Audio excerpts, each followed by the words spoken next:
That doesn't mean they're immune from the energy costs and the healthcare costs and everything else that's going up around them. And we have a huge number of working people who thankfully don't pay income tax. They pay payroll tax. They pay a lot of other taxes. President Bush's plan would do nothing to help them. But thankfully, we've got leaders of the Congressional Black Caucus here who are going to make sure that we get the right kind of stimulus. And that's what the Democrats are going to support. It's imperative we do it. It's a part of economic justice, which on Dr. King's holiday is part of his unfinished legacy. All right. Senator Obama? Well, we do meet on the King holiday, and I think it's important to remember that in the March on Washington, where Dr. King always talks about, or it's always repeated, the dream speech that is so famous, that march was for jobs as well as justice.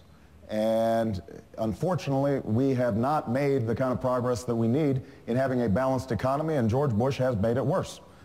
George Bush has consistently skewed our tax code to the wealthy. He has squandered billions of dollars in a war that I believe should never have been authorized and should have never been waged.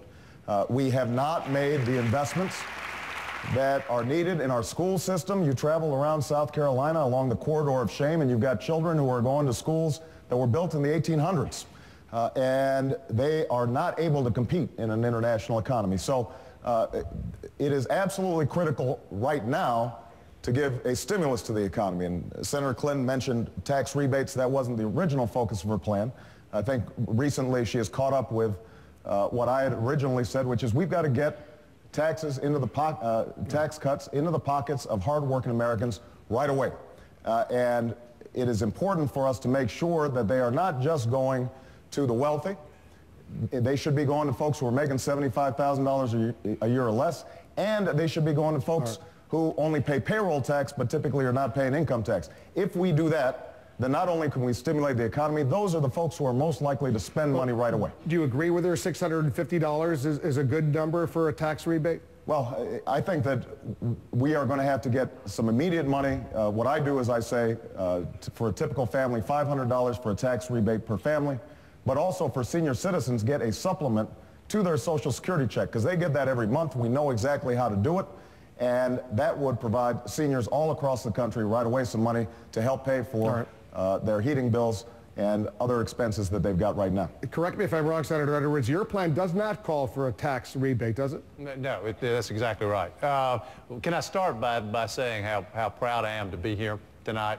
A debate sponsored by the Congressional Black Caucus on Dr. King's holiday, and particularly on this night, when we're honoring the legacy of Dr. King, who central to his work was the idea of fighting for real equality between the races, fighting to end poverty in America, his famous Poor People's Campaign, which he was engaged in at the time of his death, fighting for garbage workers, actually in Memphis. And the chasm between the rich and the poor in America is wide. It is getting worse. The rich are getting richer, and we've added 5 million people to the poverty rolls just over the course of the last 7 years. What about the stimulus package? Here's what we should do. That's why I'm getting to this. What Bush does is he leaves 50 million, as Hillary pointed out, 50 million Americans. They're low-income Americans and moderate-income Americans. They're completely left out of his stimulus package.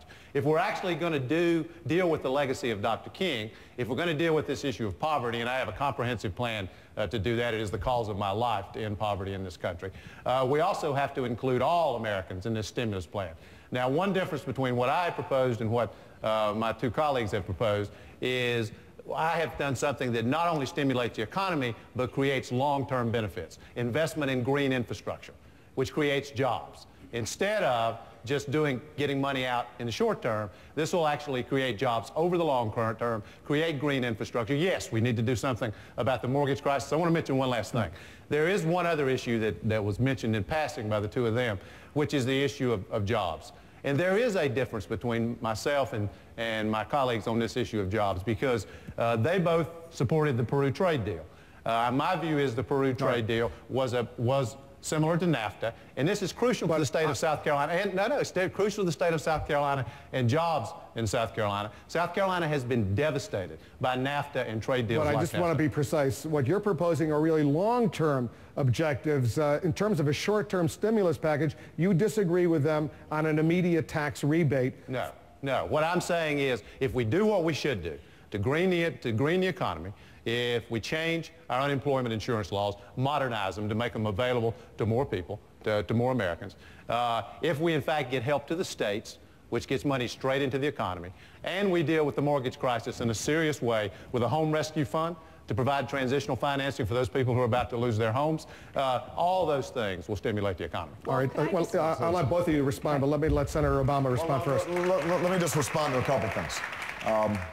I think the idea of green jobs is important, which is why that's central to my energy plan. But Wolf, you're exactly right. That is a long-term agenda. That is not going to deal with the immediate crisis we have right now. You've got the European markets drop 5%. The expectation is that the Dow Jones tomorrow may do the same.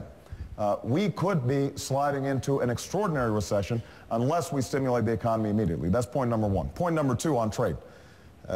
John is exactly right that you travel around South Carolina and you see the textile mills that John's father worked in, closed all over the region. And it is absolutely true that NAFTA was a mistake. I know that Hillary, on occasion, has said that this was, just last year, said this was a boon to the economy. I think it has been devastating because our trade agreements did not have labor standards and environmental standards that would assure that workers in the U.S. were getting a square deal. But the only thing I want to differ on, John, is this whole notion of Peru. The Peru trade deal had labor and environmental agreements in it. Peru is an economy the size of New Hampshire. Over 90% of the goods coming from Peru already come in under various free trade agreements. And John, you voted for permanent trade relations with China, which I think anybody who looks at how we structure trade in this country would tell you has been the biggest beneficiary and the biggest problem that we have with respect to trade, particularly because they're still manipulating the currency. I'll let you respond, but Senator Clinton, I want to get back to the issue of an immediate stimulus for the economy, because who knows what the markets are going to be like tomorrow, and there are a lot of people out there who are suffering already. But go ahead and respond. Well, I want to just clarify a couple of points. My original plan was $70 billion in spending with a $40 billion contingency that was part of the original plan in order to have that money available for tax rebates. I hope that we could do it through spending, and here's why. I don't want to necessarily open up the tax codes while we've got Republicans in the Senate who are going to try to come back and open up making Bush's tax cuts permanent. I understand that that's a real risk. So I was hoping to be able to do it through spending, but the crisis has gotten too deep. And what happened in the markets globally today is a huge wake-up call. The president should convene the working group on financial markets. He should ask the Secretary of Treasury to do this immediately. I know that there's been talking going on, but the president's proposed stimulus package is not adequate. It is too little, too late, and it doesn't give enough money to the people who are hardest hit by the increased cost in energy and everything else. As a further point, I do believe that the green-collar job piece of this is important. That's why I have $5 billion to do it. There are programs already. Oakland, California, Mayor Dellums is working to have a green-collar job program. We could put hundreds and hundreds of young people to work right now, putting solar panels in, insulating homes. That would give them jobs and would move us more quickly toward a green economy.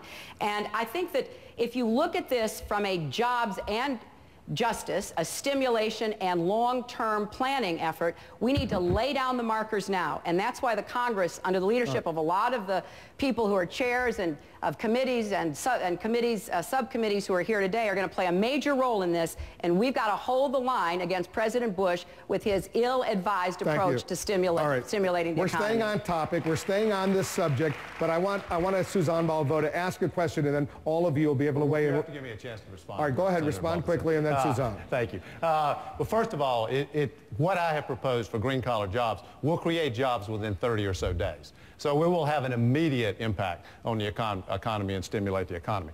Second, no one has to explain to me what these trade deals have done to South Carolina, to North Carolina. My father, who's sitting right out there in the audience, worked in the mills for 36 years, and we have seen what these trade deals have done to people who have worked hard all their lives. And the problem with Peru, Barack, is you are leaving the enforcement of environmental and labor regulations in the hands of